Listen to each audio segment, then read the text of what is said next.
안녕하세요. 7장 5절 구조체의 크기를 예측하지 말자 강의입니다. 첫 번째로 저희가 각 구조체들이 멤버들을 가질 때 크기를 확인해 보도록 하고요. 두 번째로는 샵프라그마 팩이라는 매크로를 어떻게 사용을 하는지 보도록 하겠습니다. 자, 세 개의 구조체가 이렇게 정의되어 있습니다. 우선 데이터 1 같은 경우는 차형 멤버와 인트형 멤버를 가지고 있고요. 데이터 2 같은 경우는 쇼트형 멤버와 인트형 멤버를 가지고 있습니다. 데이터 3 같은 경우는 인트형 멤버 2개를 가지고 있습니다.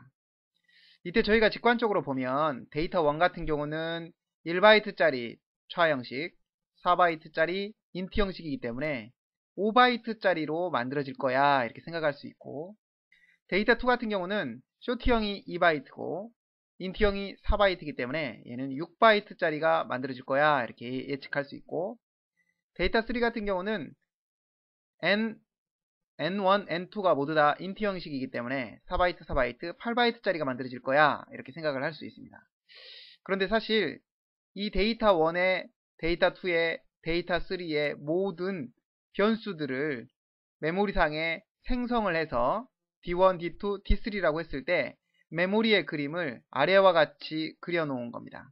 사실 얘네들을 사이즈 오브 연산자를 사용해서 크기를 구하면 모두 다 8바이트가 출력이 됩니다. 자, 지금 하고자 하는 게 바로 이겁니다. 우리가 직관적으로 보면 데이터 1 같은 경우는 메모리의 크기가 5바이트이고 데이터 3 같은 경우는 메모리 크기가 8바이트일 것 같은데 그렇지 않다라는 거죠. 데이터 1도 데이터 2도 데이터 3도 모두 다 이렇게 8바이트의 크기를 갖도록 메모리상에 생성이 된다라는 겁니다.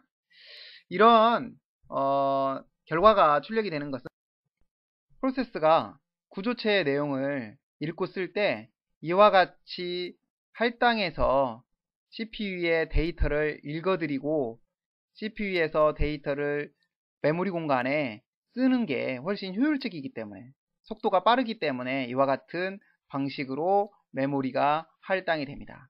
이와 같은 방식을 컴파일러가 알아서 최적화를 할 때 이와 같은 메모리 구조를 만들어낸다는 것이죠. 자, 그래서 저희가 직관적으로 볼 때는 여기 보시는 것처럼 1바이트짜리 차형과 4바이트짜리 인트 형식이 만들어져서 5바이트가 메모리상에 할당된 D1이라는 변수가 만들어질 것 같지만 사실은 3바이트가 비어 있어요. 이렇게 비어 있어요. 얘를 패딩 바이트라고 합니다. 패딩 바이트. 패딩 바이트라고 하고요.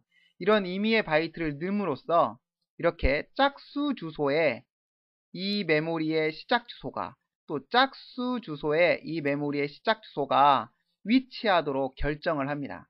그렇다면 실질적으로 메모리상의 데이터를 CPU가 읽어드릴 때 이 주소에서 이 멤버의 데이터를, 이 주소에서 이 멤버의 데이터를 읽게 되는 것이죠. 이게 좀 더 효율적이다 보니까 이와 같은 패딩 바이트를 넣어서 이런 개념을 구조체 바이트 정렬이라고 합니다. 바이트 정렬. 이런 바이트 정렬을 한다라는 것이죠. 마찬가지로 D2도 마찬가지입니다.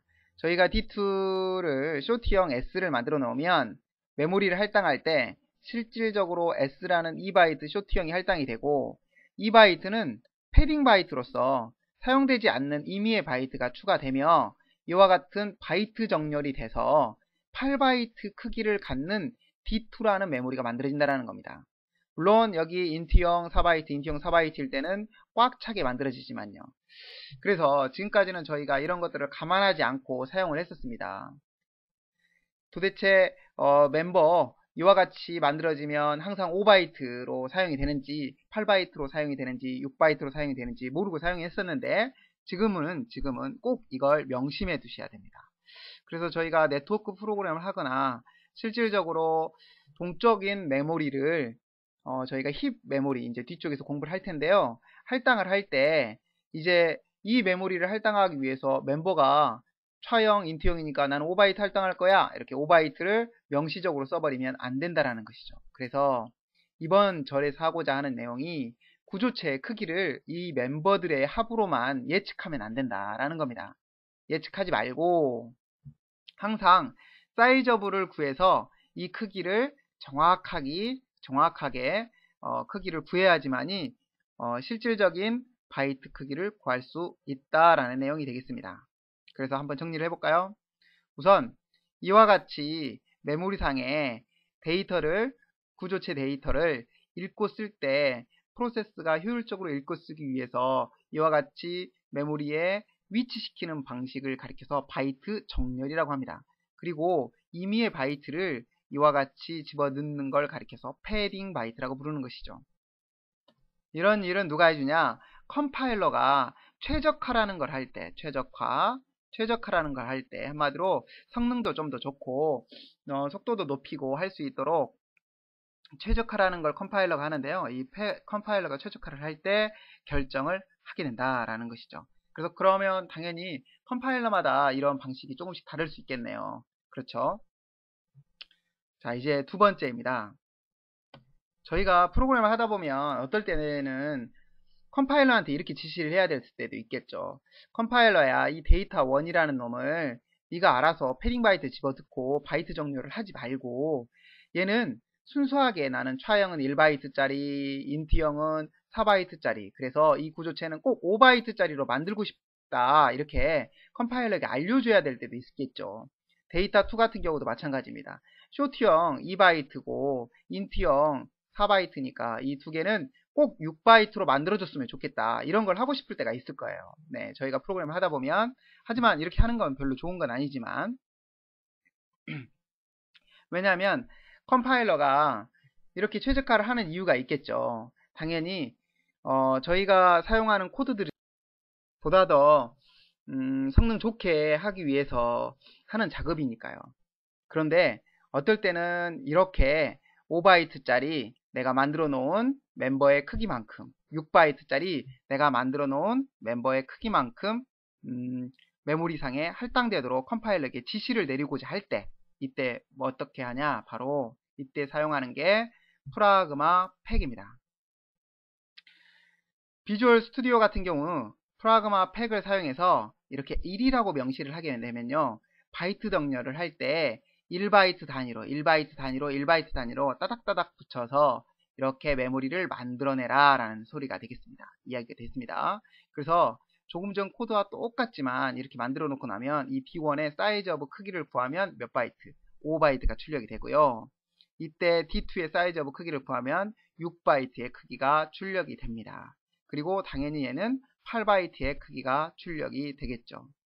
자, 이렇게 사용되던 거를 원상태로 되돌리고자 하면 여기에 아무것도 숫자를 지정하지 않고 프라그마 팩이라고만 매크로를 사용하시면 바로 원상태로 컴파일러 최적화를 통해서 패딩 바이트를 집어넣고 바이트 정렬을 하게 됩니다. 구조체에.